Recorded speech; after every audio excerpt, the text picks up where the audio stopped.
52 અધ્યાય છે.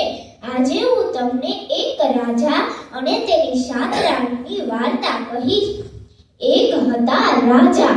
રાજાને 7 રાણીઓ, 6 માનીતી અને 1 અણમાનીતી.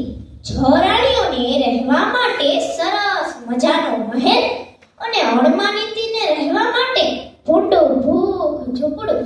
તે રાણી તો દિવસ રાત રોયા કરે, દુઃખને યાદ કરી આમ દિવસ રાત રોયા કરું છું. એના કરતા તો મને સરસ મજાનું ભરતકામ આવડે છે. લાવને રૂમાલ ભરું.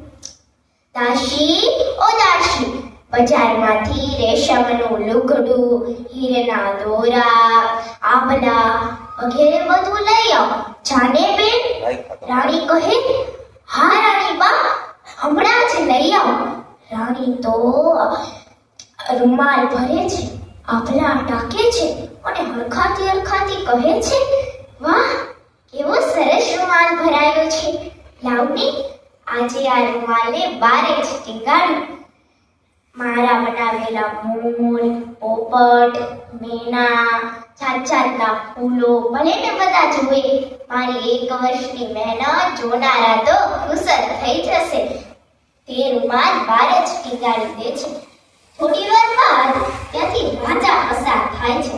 રાજા તે રૂમાલ ઊભા રહીને જુએ છે અને કહે છે, અરે સિપાહીઓ, આવો સરસ મજાનો રૂમાલ કોને ભર્યો હશે? આ રૂમાલ તો કદી જોયો નથી. જરા તપાસ કરો તો આ રૂમાલ કોને ભર્યો છે? સિપાહીઓ કહે, રાજાજી, આ રૂમાલ તો આપણી રાણીએ ભર્યો છે. આ ઝૂંપડું એ આપણી રાણીનું છે અને આ ઊભા એ આપણા રાણી છે. રાજા કહે, વાહ રાણી વાહ, કમાલ કરી તમે તો હો. આવી સરસ કળાના જાણકાર તમે છો, ખબર નહોતી. રાણી ઊભા રહીને નીચા હોય રાજા જે કહે છે તે સાંભળે છે. આ ઘટના પછી રાજાનું વર્તન ફરી ગયું. તે માનીતી રાણીઓને છોડીને આ અણમાનીતી રાણી સાથે રહેવા લાગ્યા.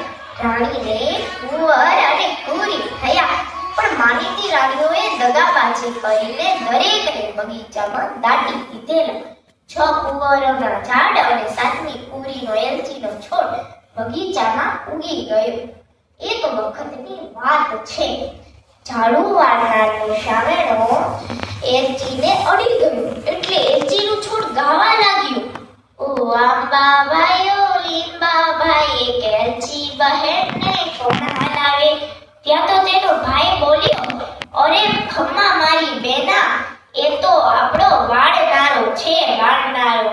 વાળવા વાળા ભાઈ તો જમાદાર પાસે ગયા અને જમાદારને કહ્યું, જમાદાર સાહેબ, પેલા એલચીનો છોડ બોલે છે, ચાલો ને બગીચામાં કૌતુક જોવા. જમાદાર સાહેબ એલચીના છોડને હલાવ્યો અને એલચીનો છોડ ગાવા લાગ્યો, ઓ આંબા ભાઈઓ લીંબા ભાઈ, એક એલચી બહેનને કોણ હલાવે?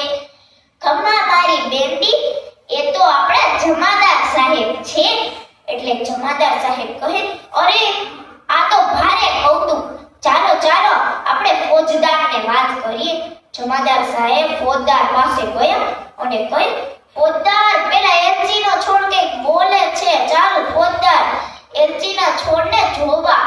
ફોજદાર બગીચામાં ગયો અને એલચીના છોડને જોયો અને તેને હલાવ્યો એટલે એલચીનું છોડ વળી પાછું ગાવા લાગ્યું, ઓ આંબા ભાઈઓ લીંબા ભાઈ, એક એલચી બહેનને કોણ હલાવે?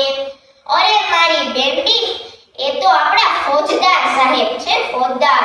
ફોજદાર સાહેબ કહે, અરે આ વળી કેવું કૌતુક, આપણે અડીએ તો છોડ બોલે, લાવ રાજાને વાત કરીએ.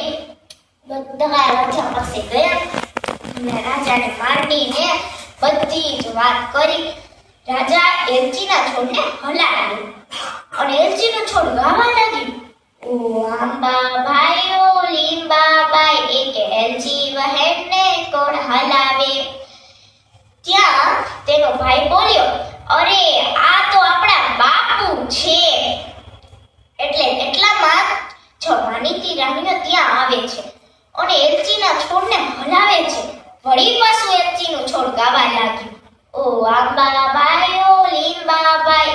કેજી બહેનને કોણ હલાવે? ખમ્મા મારી બેટી, એ તો આપણી વેરણ માં છે.